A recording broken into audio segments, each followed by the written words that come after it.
Hello and welcome to my channel, and welcome to this week's Wednesday Interlude, in which I discuss my reading progress and in which I turn the spotlight on James Herriot, the Yorkshire vet, as a writer. Before we turn to James Herriot, I can confirm that I've started reading 5 books from my June TBR. See the link in the info cards above. They are Tales of Terror by Sir Arthur Conan Doyle, Red Rose of Anjou by Jean Plaidy, The Day of the Scorpion by Paul Scott, The Prime Minister by Anthony Trollope, and The Glorious Cause by Robert Middlecoff, and I'm enjoying all 5 so far. Now let us turn the spotlight on James Herriot as a writer. James Herriot was born as James Alfred Wight in Sunderland in the industrial north-east of England on the 3rd of October 1916. At 3 weeks old he was moved to Glasgow in Scotland, where he spent the formative years of his life and where he lived until he was 23 years old. Thus he felt himself to be a Glaswegian at heart. Jim Wight, writing in his biography of his father, said, "Alf loved history, and all through his adult years he enjoyed reading books on historical subjects, saying they gave him a stab of excitement to know that he was reading about events that actually happened." As is to be expected from a future writer, at school Alf excelled at English. He had a love of literature and a keen interest in a wide variety of subjects, and he kept a diary for 2 years. Jim Wight wrote, "One of the most intriguing aspects of James Herriot's writing was his ability to reproduce incidents that occurred many years before. His attention to detail is so authentic that one would be forgiven for thinking that they happened only yesterday." Many people, when discussing his work, assumed that he meticulously kept diaries to which he referred when he began his writing in earnest. Alf often asserted in his many interviews with the media that he did not keep a diary and that he could remember the old days clearly, right down to the smallest detail. Despite these assertions, he was widely disbelieved, but in fact Alfred Wight was not quite the organised and methodical man that many believed him to be. Apart from 2 brief periods in his life, he did not keep a diary, but he was a great observer, especially of anything that interested him, and had an excellent photographic memory. The fascinating vagaries of human nature and the humorous incidents that unfolded before his eyes remained firmly in his mind. This, combined with his gift as a writer, provided a recipe for success.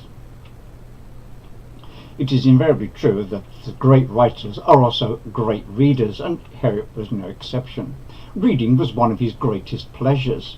Herriot devoured all of Dickens, read Scott, Pepys, Shakespeare and Milton. His favourite adventure writers were Sir Arthur Conan Doyle, H.G. Wells and H. Rider Haggard. He enjoyed the stories of O. Henry, and P.G. Wodehouse was his #1 author, the Jeeves Omnibus being his favourite one of all. Herriot had been toying with the idea of being a writer for many years. Jim Wight records, "One day in the early 1960s, while on a visit home during my years in Glasgow Veterinary School," Jim was following in his father's footsteps and also became a country vet, "I came across a small manuscript in a drawer. It was a short story called Left Winger, and it was about football. I sat down then and there to read it. Having noticed my father's scrawl superimposed over parts of the typewritten text, I then approached him with it. 'This is very good,' I said. 'Did you write it?' 'Yes,' he replied almost apologetically. 'You really think it's good, do you?' 'I really do. Why don't you send it to a publisher or a magazine?' 'I have,' he said, 'several.' 'And?' 'No one seems to want it.' He thought for a moment before continuing. 'But you think it's good?' He seemed singularly interested in my opinion. "Yes, I do." He seemed satisfied and dropped the subject. I knew my father had been writing for a year or two, and presumed that he was continuing to pursue yet another one of his crazes. This latest hobby seemed to be one at which he appeared to be not only adept, but one also that he was clearly taking a little more seriously than the others.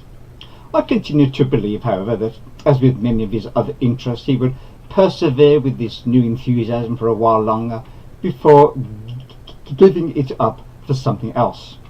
I was wrong. Unknown to many, Jim Wight continues, Alf's pastime of writing, for which he was obtaining information and ideas from every possible source, had in fact been occupying an increasing amount of his time for several years. Around the late 1950s, he had bought books on the art of writing, and in his spare time had tentatively began to tap away on his typewriter. The idea of writing a book had been one of Alf's long-held dreams. I remember his talking about it during my school holidays, and a letter written by Joan, Alf's wife, to his parents, dated the 2nd of October 1955, is very revealing. "I must tell you that there is great excitement in the house, as it is Alf's birthday tomorrow. Guess what I bought him? A typewriter. I'm sure he will be writing to you much more often now. He may even get down to writing that book he has been talking about for 13 years. Although Joan had been listening to Alf's ideas about writing a book almost from the day they first met, it took him more than 20 years to think seriously of turning his dream into reality. He had an excellent grounding in that he was extremely well read and was a dedicated and accomplished letter writer. He had observed tremendous change taking place within his profession, and he felt a burning desire to put it all down in print. He wanted to talk about the quirky characters he had met with their fascinating old-fashioned customs and remedies. He felt compelled to describe the old Yorkshire he'd grown to love, a way of life that was fast disappearing, and he wanted to preserve it for others to enjoy. A humorous slant could be provided by his friends Donald and Brian Sinclair, with whom he has had so many hilarious times. At first, Herriot conceived of his story as a novel, and he wrote it accordingly. But this was an ill-conceived idea, and he didn't write in his authentic voice. However, he sent it off to Collins, the publisher, and he got some advice back which proved to be the making of him as a writer. The reader at Collins said that while she had enjoyed the novel, which contained some good material, it was unsatisfactory as a novel. She asked him, "Why have you written this as a novel? These stories are quite obviously based upon real incidents, so why turn them into fiction? Why don't you rewrite it in the first person as an autobiographical work? The stories will be all the more appealing to your readers if they realise they are ones that are based upon fact." So, after another period of intense study, Alf spent another 18 months rewriting his book, this time as a semi-autobiographical account of his first year in veterinary practice in Yorkshire. He had originally called it The Art and the Science, a novel by J.A. Wight. Now he changed it to If Only They Could Talk by James Herriot. He sent it off to Collins with high hopes, but in spite of their reader having enjoyed it and recommending publication, Collins themselves didn't feel it was quite the book for their present list. The reader said, "I am personally very sad that Collins are not going to publish it, and I hope you have more luck in the future." So Alf put his manuscript in a drawer and got on with his veterinary practice. The following year, Joan, his wife, said, "Why don't you send your book to Michael Joseph as we were going to do originally?" However, Alf had another idea and sent it to the author of a book he had read called Sell Them a Story, written by an agent. The book recommended authors to first approach an agent. Well, the author was an agent, so why not send it to her, he reasoned. When Jean Leroy, the agent, read Herriot's manuscript, she was thrilled with what she considered to be a real find, and immediately began the process that led to its eventual publication and its phenomenal success. Herriot went on to publish 8 volumes of his semi-autobiographical works, and they sold in millions and made Alf Wight a millionaire. The qualities that Herriot exhibited as a writer was his easy conversational style, his humour, his observations, his characterizations, and in each chapter, which is a complete story in itself, he provides a beginning, a middle, and a satisfactory end, sometimes humorous and sometimes sad. Alf Wight, by sheer hard study, unrelenting application, and natural talent, had become a writer of excellence, whose stories were and still are loved throughout the world.